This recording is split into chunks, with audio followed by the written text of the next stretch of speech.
పడుకుని ఉంటాం. పడుకుని ఉంటే చక్కగా భూకంపం అంతా ఇలా ఊగుతూ ఉంటుంది. అలా బాగుంది, చక్కగా నిద్ర బాగుంది అని పడుకుంటా. ఈ లోపు మొత్తం జరగాల్సింది జరిగిపోతుంది. యాక్టివ్గా ఉంటాము. అంటే తెల్లవారుజామున వచ్చిన భూకంపం వల్ల ఏమవుతాయి? నష్టం ఎక్కువగా ఉంటుంది. అర్థం ఎక్కువగా ఉంటుంది. ఇప్పుడు చూడండి, ఫర్ ఎగ్జాంపుల్ మనకి ఎక్కువగా భూకంపాలు వచ్చే దేశాలు ఉంటాయి చూసారండి. ఇది జపాన్ అన్నారు. జపాన్ లో ఎలా ఉంటాయి అనుకుంటారు? మనకి తక్కువ కాబట్టి మన దక్షిణ భారతదేశం తక్కువ ఉంటాయండి, మన ఇండియా, సౌత్ ఇండియా. ఓకే, అందుకే చెప్పి మనం ఏంటి, ఏదైనా ఒక కన్స్ట్రక్షన్ కట్టాలంటే చక్కగా సిమెంట్, కాంక్రీట్ అన్ని వేసి స్ట్రాంగ్ గా కడతాం మనం.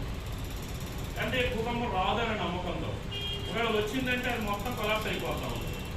అలా కాకుండా మనకి అక్కడ ఉన్న దేశాల్లో వాళ్ళకి అలవాటు అయిపోతాయి. భూకంపాలు అంటే మనకి ఎలాగో వర్షాలు ఎలా అవుతున్నాయో అక్కడ భూకంపాలు అలా వచ్చేస్తాయి, సింపుల్గా వచ్చేస్తూ ఉంటాయి. అందుకే వాళ్ళు ఏం చేస్తారంటే కన్స్ట్రక్షన్స్ కూడా ఏంటంటే లైట్ వెయిట్ కన్స్ట్రక్షన్స్ ఉపయోగిస్తారు. ఇప్పుడు చెక్కతో కానీ లేదా ఫైబర్తో కానీ అదేనండి. ఇలా అర్థం ఇప్పుడు పడిపోయిన భూకంపం వచ్చిందంటే పడిపోతే ఆ మళ్ళీ తీసుకుని మళ్ళీ కన్స్ట్రక్ట్ చేసుకుని సర్దేసుకుని అలా ఉంటారు. వాళ్ళకి అలవాటు అయిపోతాయి. సో అందుకని చెప్పి అక్కడ ఎక్కువగా అలాంటి కన్స్ట్రక్షన్స్ ఉంటాయి. మనలాంటి సౌత్ ఇండియా ఈ ప్రాంతాల్లో ఏంటంటే బాగా ఎక్కువ కాంక్రీట్స్ ఉంటాయి అన్నమాట. ఎక్కువ నష్టం కూడా మనకి కాంక్రీట్ బిల్డింగ్లు పడిపోతేనే బాగా నష్టం ఏర్పడుతూ ఉంటుంది. ఇప్పుడు చూడండి, ఫర్ ఎగ్జాంపుల్ ఒకసారి అడిగాడు, భూకంపం వచ్చిందంటే కనుక దానికి కొన్ని మీకు మనకు అవసరం, మనకి ఎలాగా మనం బిహేవ్ చేయాలో మనకి ఇక్కడ అలవాటు లేదు కాబట్టి అవి క్వశ్చన్స్ అడుగుతాడు. ఇప్పుడు సడన్ గా భూకంపం వచ్చింది అనుకోండి, మనం సేవ్ చేసుకోవడానికి ఏ కార్యక్రమాలు మనం చేయాలి, ఏ యాక్షన్స్ చేయాలి అని అడుగుతాడు. ఇప్పుడు చూడండి, ఇప్పుడు ఉంది ఇక్కడ విజయవాడలో, ఇక్కడ ఉన్నాం మనం. ఇప్పుడు సడన్ గా విజయవాడలో కూడా భూకంపం జోన్ ఉందన్న. ఓకే, విజయవాడలో భూకంపం వచ్చేసింది అనుకున్నాం. నేను చెప్తాను, భూకంపం వచ్చేసింది. ఏం చేస్తారు? ఏం చేస్తారు? అంత టైం ఉండదు నాన్న, అంత టైం ఉండదు. ఒకేసారి బిల్డింగ్ ఉంది, ఈ అన్ని బిల్డింగ్ ఉంది, చక్కగా ఊగుతూ ఉంటది. ఈ ఊగేలోపు మనం ఏం చేస్తామంటే కింద మెట్లెక్కి సెకండ్ ఫ్లోర్ లో ఉన్నాం మనం. మెట్లెక్కి కిందకి వెళ్ళేలోపు పడిపోతాయి ఇక్కడ పదార్స్. అర్థమైందండి. మరి ఏం చేస్తే ఇక్కడ దూకేస్తారా? దూకేస్తే ముందు భూకంపం కంటే ముందే ఇరిగిపోతాయి మన కాళ్ళ చేతిలో, లేదా చచ్చిపోతాం. నాకైతే ఎలా ఎస్కేప్ అవ్వాలో నాకు తెలుసు. నన్ను ఫాలో అయిపోతారా? నాకు భూకంపం వచ్చిందంటే నాకు ఎలా ఎస్కేప్ అయ్యాలో నాకు తెలుసు. ఇక్కడే ఉంటే నాకు ఏం అవ్వకుండా నేను సేవ్ చేయగలను. చెప్తానా? చెప్పనా? మరి చెప్తే నన్ను ఉండను మళ్ళీ ఇక్కడ. అందుకని భూకంపం వచ్చింది అనుకోండి అమ్మా, ఎక్కడన్నా చెప్పాను కదా మీకు, ఏంటంటే పైన ఉన్న ఇది ఉంటే చూసారండి, ఇవి పడిపోతాయి కింద. మనకి స్లాబ్స్ ఉంది చూసారా, స్లాబ్లు మొత్తం పడిపోతాయి. ఇప్పుడు గోడలు మాత్రం ఏమవ్వండి, గోడలు ఇంపాక్ట్ ఏమవ్వమంట. అదే చెప్పి గోడలు మనం తీసుకుంటే కనుక ఇవి చూడండి, డోర్స్ ఉంది చూసారండి, ఈ డోర్స్ మధ్యలో కనుక మనం ఉన్నామంటే సేఫ్గా అలా కింద పడినా అలాగే ఉంటాం అనమాట. ఇక్కడ కనుక ఉన్నామంటే కనుక ఈ పైన ఫ్లోర్ కనుక మనమే పడిందంటే మొత్తం అప్రూవ్ అయిపోతాం. అలాగే ఇంట్లో ఎక్కడ ఉన్నాం, మన ఇంట్లో ఉంటే కనుక భూకంపం వచ్చేసింది, 5th ఫ్లోర్లో ఉన్నాం. అప్పుడు అది కూడా మన కిందకు రావడానికి లేదు, 5th ఫ్లోర్లో ఉన్నాం. అప్పుడు ఏం చేస్తారంటే ఒక ఫర్నిచర్ ఉంటుంది చూసారండి, ఐరన్ ఫర్నిచర్ కానీ, టేబుల్స్ కానీ, మంచాలు కానీ, ఇలాంటివి ఏమైనా ఉంటే దాని కింద మనం కూర్చుంటే కొంతవరకు పెద్ద బీమ్స్ మనమే పడిపోయినా మనం ప్రొటెక్ట్ చేస్తాయి. అర్థమవుతుంది. అలా మనం సేఫ్ సైడ్ అవ్వచ్చు. ఇప్పుడు చూడండి, మనకు ఖాళీ ప్లేస్లో మీరు రోడ్డు మీద వెళ్తున్నప్పుడు భూకంపం వచ్చేసింది.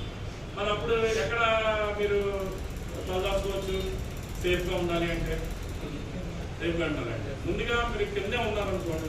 కింద ఉన్నారంటే భూకంపం వచ్చేసిందంటే ఏం చేయాలంటే, ఏది కూడా ఎలాంటి కన్స్ట్రక్షన్ లేని ఒక గ్రౌండ్ ఉంటుంది ఏదైనా, గ్రౌండ్ దగ్గరగా ఉంటే గ్రౌండ్ దగ్గర వెళ్ళిపోవాలి. అలా కాకుండా మీరు వెళ్ళి గ్రౌండ్కి బాగానే ఉంది కదా, పెద్ద అపార్ట్మెంట్ పక్కకి వెళ్ళి కూర్చున్నాం, ప్లేస్ ఉంది కదా అని ఏమవుతుంది, అపార్ట్మెంట్ మనమే పడిపోతుంది. అలాంటి ఎప్పుడు కూడా పెద్ద బిల్డింగ్స్ పక్కన ఎప్పుడు ఉంచకూడదండి. అర్థమైందండి. అదే చెప్పి ఇక్కడ భూకంపాలు అనేవి అది తప్పించుకోవడానికి కూడా ఈ క్వశ్చన్స్ అన్ని మనం అడుగుతున్నాం అన్నమాట ఈ మధ్యన. ఓకే, అలాగే చూడండి, భూకంపం వచ్చిందంటే కనుక నష్టం ఎక్కడ ఎక్కువగా ఉంటుంది అని అడుగుతాడు. నష్టం ఎక్కడ ఎక్కువగా ఉంటుందండి? బాగా ఎక్కువ జనాలు ఉన్న ఏరియాలో నష్టంగా ఉంటుందా, జనసాంద్రత తక్కువ ఉన్న ఏరియాలో నష్టంగా ఉంటుందా? ఒకే చోట ఎక్కువ ఉన్నారు, బాంబే లాంటి సిటీస్ లో ఎక్కడెక్కడ వెళ్తాక లేదు, అక్కడ వచ్చిన దాకా లేకపోతే ఇల్లు ఉన్నాయి అనుకోండి, అక్కడ వస్తే ఎక్కువ నష్టం ఉంటుందా అంటే ఎక్కడ ఎక్కువగా నష్టం ఉంటుంది? జనాభా ఎక్కువ ఉన్న ఏరియాలోనే నష్టం ఉంటుంది. జన సాంద్రత ఎక్కువ ఉన్న ఏరియాలో నష్టం ఎక్కువగా ఉంటుంది. బాంబే ఒకటి, ఢిల్లీ ఒకటి, ఇలాంటి గుజరాత్ ఒకటి ఆ ఏరియాలో. ఓకే, సరే. ఇప్పుడు ప్రపంచంలో ఇప్పటి వరకు అతి పెద్ద భూకంపం ఎప్పుడు సంభవించింది అడుగుతారు.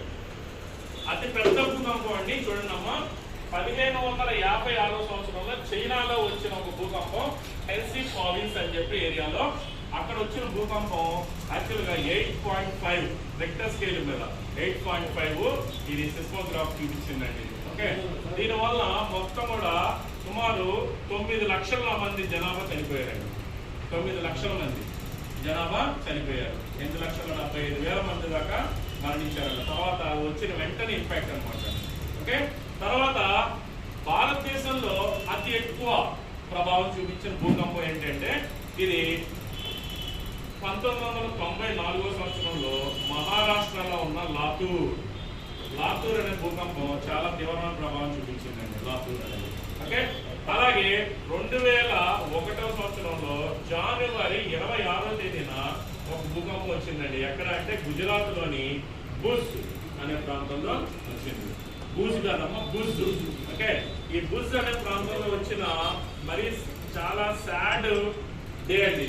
ఎందువల్ల అంటే ఈ రోజు ఏంటిది? జనవరి 26 రిపబ్లిక్ డే.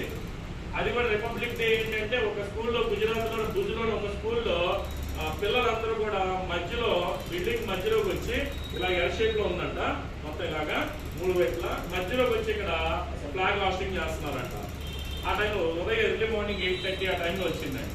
వచ్చేటప్పటికి భూకంపం వచ్చేటప్పటికి బిల్డింగ్స్ అన్ని కూడా సౌండ్స్ వచ్చేసింది, పెద్ద సౌండ్స్ వచ్చిన పిల్లలు కంగారు పడిపోయి తెలియక ఏదో బాంబు వేస్తుందేమో అయితే అని చెప్పి అందరూ ఈ బిల్డింగ్ లోకి వెళ్ళిపోయారంట. స్కూల్స్ లోకి వెళ్ళిపోతే స్కూల్ బిల్డింగ్ అన్ని కూడా పడిపోయి చాలా మంది పిల్లలు చనిపోయారండి ఈ టైంలో. అది బాగా ఎక్కువగా ఇంపాక్ట్ చూపించిన భూకంపం మన భారతదేశంలో, భుజ్ భూకంపం 2001 సంవత్సరం. అర్థమైందండి. అలాగే మనకి ఎక్కువగా ఏ ఏరియాలో ఎక్కువగా వస్తుందంటే మనం చెప్తున్నాం ఎక్కడ ఎక్కువగా ఉంటుంది? హిమాలయాల ఏరియా. హిమాలయాలు అనేది ఉన్న ఏరియాలో ఏమేమి ఉన్నాయండి రాష్ట్రాలు? Jammu and Kashmir, Uttar Pradesh, Uttarakhand and Sikkim and Arunachal Pradesh, అలాగే బీహారు, బెంగాల్ ఈ ఏరియాల్లో ఎక్కువగా మనకి భూకంపం అనేది వస్తుందండి. సెకండ్ జోన్కి వచ్చేటప్పటికి ఢిల్లీ, హర్యానా, పంజాబ్, గుజరాత్ ఇది వస్తుందండి. అలాగే బాగా భారతదేశంలో భూకంపం ఎఫెక్ట్ లేని ప్లేస్ ఏది అంటే కనుక మన డెక్కన్ పీఠభూమి, అంటే ఏంటంటే సౌత్ ఇండియా, దక్షిణ భారతదేశంలో డెక్కన్ పీఠభూమి ఉంటుంది చూసారండి, అది తక్కువ ప్రభావం చూపిస్తుందండి. అలాగే ఆంధ్రప్రదేశ్ లో భూకంపాలు ఎక్కడ ఎక్కువగా వస్తాయి అంటే ఛాన్స్ ఎక్కడ ఎక్కువగా ఉంది అన్నది ప్రకాశం జిల్లా అండి. ప్రకాశం జిల్లా ఉంది చూసారండి, ఈ ప్రకాశం జిల్లా అనేది ఎక్కువ కూడా భూకంపాలు ఎక్కడ ఏర్పడడానికి అవకాశం ఉంది. అలాగే సెకండ్ ప్లేస్ ఏదంటే మన విజయవాడ. మన ఏదైతే మనకి గుంటూరు అమరావతి అని చూసారండి, అది కూడా భూకంప జోన్లోనే ఉంది. అమరావతి ఏదైతే క్యాపిటల్ అని చెప్పి ప్రమోట్ చేశారో అది కూడా భూకంప జోన్లోనే ఉంది. అందుకని ఆల్రెడీ ముందు చెప్పారు భూకంప జోన్లో ఉన్న దాన్ని అమరావతి క్యాపిటల్ ఎలా పెడతారని చెప్పి చాలా మనకి అన్నారు. కానీ అది పక్కన పెట్టేసి అక్కడే పెట్టాలని చెప్పి వాళ్ళు డిసైడ్ చేశారు అన్నమాట. అలాగే విజయవాడ కూడా ఉందమ్మా. 1994లో లాతూర్లో వచ్చిన భూకంప ఎఫెక్ట్ మన విజయవాడకు వచ్చింది. ఎందుకంటే ఆ వేవ్స్ ఇక్కడ వరకు వచ్చేసింది అంటే లైట్ వేవ్స్. అర్థమైందండి. అలాగే ఎక్కడ ఎక్కువగా తక్కువగా ఉంటుందంటే ఆంధ్రప్రదేశ్ లో కూడా ఎక్కువగా కోస్టల్ ఏరియాలో కూడా తక్కువగా ఉంటుంది అన్నమాట. కృష్ణా జిల్లా, వెస్ట్ గోదావరి ఈ ఏరియాలో కొంచెం సేఫ్ ప్లేస్. ఓకే, అక్కడ భూకంపం రావడానికి సేఫ్ ప్లేస్.